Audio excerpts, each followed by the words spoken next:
পাশের বাড়ির এক মহিলা আমার ছেলে নামে নালিশ নিয়ে আসলো। মহিলা বলছিল তার মেয়েকে নাকি পাশের ঝোপে নিয়ে গিয়ে খারাপ কাজ করছিল। আমি ছেলেকে বললাম, তোর যা করার তুই আমার সাথে কর। হ্যালো বন্ধুরা, আপনাদের জন্য আরও একটি নতুন ভিডিও নিয়ে চলে এলাম। ভিডিওটি শুরু করার আগে আপনাদের কাছে আমার ছোট্ট একটি অনুরোধ, দয়া করে আমার চ্যানেলটি একটা লাইক দিয়ে সাবস্ক্রাইব করে সাপোর্ট করবেন। বন্ধুরা, আমার নাম রুমিন ফারহানা সাথী। আমি একজন গৃহিণী। 14 বছর বয়সে আমার বিয়ে হয়ে যায় আমার, এবং 15 বছর বয়সে আমি প্রেগনেন্ট হয়ে যাই। একটি পুটপুটে ছেলের সন্তানের মা হয়ে যাই। জীবনে কারোর সাথে লুকিয়ে প্রেম করার পাক সিনেমাতে ঘোরাঘুরি হলো না আমার। কম বয়স থেকেই সংসারে মন মানিয়ে নিলাম আমার। কিন্তু আমার তাতে খারাপ ঠিক লাগে না। নিজের ছেলে আর স্বামী নিয়ে আমার সময় কেটে যায়। আমাদের আর্থিক অবস্থা ভালো ছিল না। দেশে থাকতে আমার স্বামী একটি চায়ের দোকান ছিল, তা দিয়ে কোনো মতো টানাটানির সংসার ছিল আমাদের। বাড়িতে আমাদের একটি মাত্র ঘর, সে ঘরেই ছেলেকে নিয়ে একসাথে থাকি। শ্বশুর শাশুড়ি আমার বিয়ের পরেই মারা গেছে। আমার ছেলে হওয়ার পর আমার চাহিদা দ্বিগুণ বেড়ে গেল। এতে স্বামী মাঝে মধ্যে একটু বিরক্ত হতো। আমি বুঝতাম আমার স্বামীর চাহিদা কমে গেছে। আমি অদ্ভুত কাজ করার জন্য চুপ থাকতাম আর ভাবতাম স্বামী সারাদিন পরিশ্রম করে, তাই হয়তো ক্লান্ত থাকে। এটা ভেবে আমি নিজেকে শান্ত করতাম, কিন্তু মনকে শান্ত করলেও শরীর ঠিকই উতাল থাকত। এদিকে ছেলে দিন দিন বড় হচ্ছে আর দুষ্ট বাদর হয়ে উঠছে। ওর বাদরামির কারণে প্রায় সময় নালিশ আসে। আমি নিজেই শাসন করি, ওর বাবার কানে কিছু দেই না।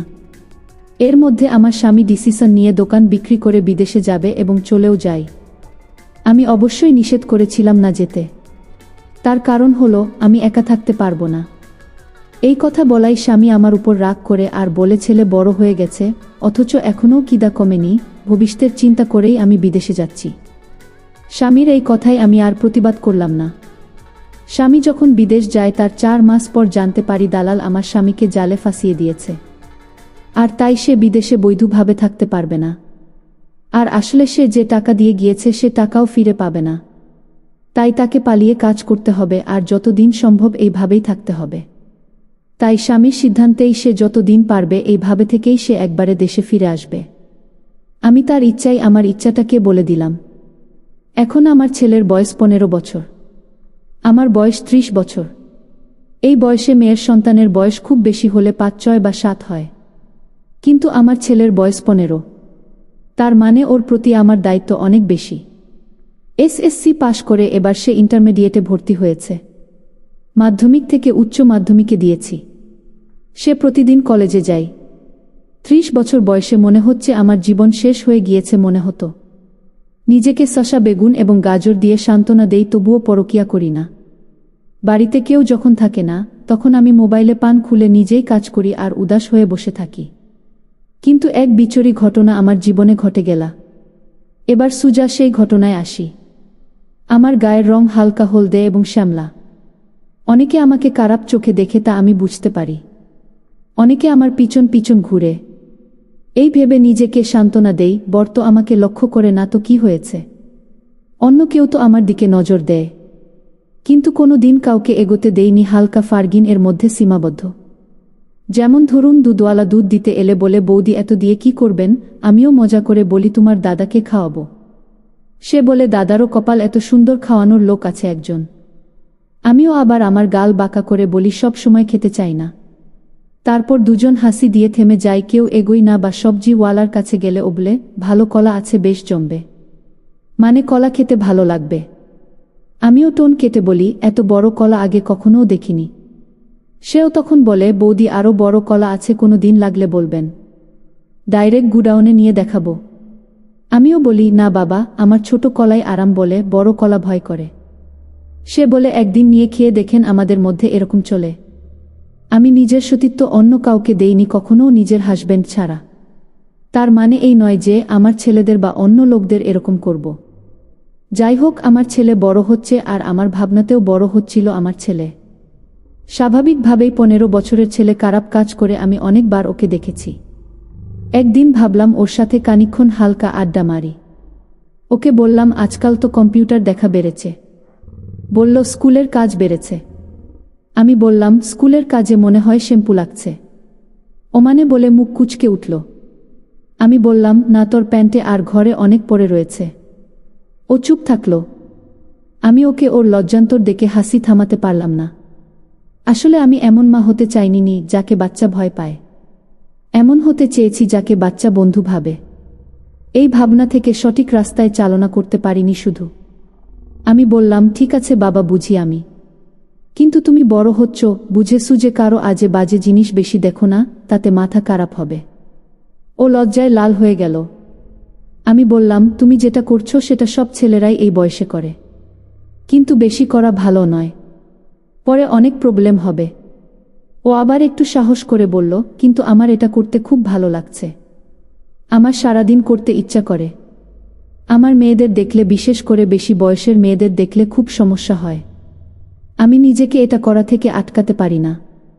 আমি মজা করব বলে ওর সাথে আড্ডা মারা শুরু করেছিলাম, কিন্তু ওর কথা শুনে টেনশনে পড়ে গেলাম।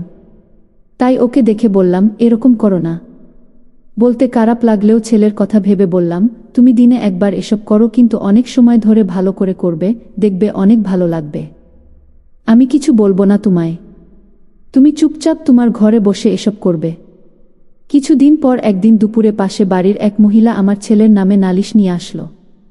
ওই মহিলার অভিযোগ শুনে আমি তো রাগে বলছি যে আজ ওকে মেরে শেষ করে ফেলব। মহিলা বলছিল তার মেয়েকে নাকি ওকে পাশের ঝোপে নিয়ে গিয়ে খারাপ কাজ করছিল, আর অনিতা দেখে ফেলে ওদের ধমকে তাড়িয়ে দেয় আর মেয়েকে বাড়ি নিয়ে আসে। এমন সময় ছেলে বাড়ি আসে, ওই মহিলাকে দেখে আবার দৌড়ে পালায়। আমি ওই মহিলাকে বলি, আপা, ওর নামে নালিশ করেন, আপনি আর কাউকে বইলেন না, এতে আপনার মেয়েরই ভালো।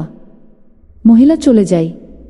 বিকেলে ছেলে বাড়ি আসে, আর এসেই ও আমাকে পিছন থেকে জড়িয়ে ধরে, যাতে আমি ওকে লাঠি দিয়ে না মারতে পারি। ও আমাকে ধরে বলল, মা, তুমি আগে শুনো, তারপর যদি আমার দোষ হয় তখন আমাকে মেরো।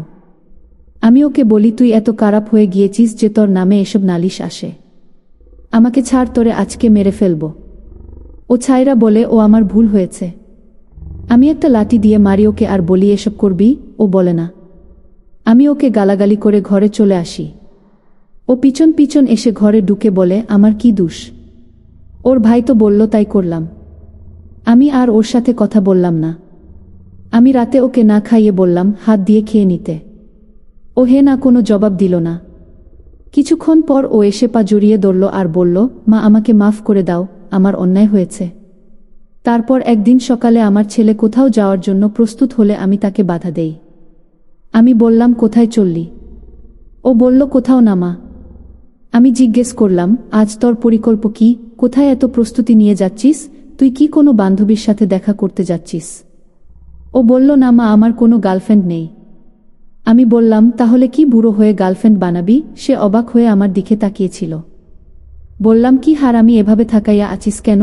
সত্যি বলছি, গার্লফ্রেন্ড বানিয়ে মজা করতে ভালো লাগবে। ও বলল, কিভাবে?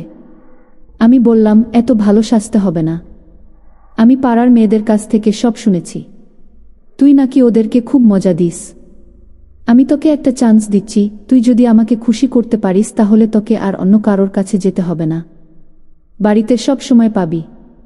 ও আমার মুখে এই কথা শুনে আনন্দিত হয়ে গেল। তারপর ও আমার সাথে অদ্ভুত কাজ করল, আমাকে পুরো খুশি করে দিল। তারপর থেকে আমাদের মধ্যে অদ্ভুত কাজ চলছিল। যাই হোক বন্ধুরা, আজকের ভিডিওটি এখানেই শেষ করলাম। এরকম শিক্ষামূলক ভিডিওটি যদি ভালো লাগে তাহলে চ্যানেলটিতে একটা লাইক দিয়ে সাবস্ক্রাইব করে পাশে থাকবেন। ধন্যবাদ।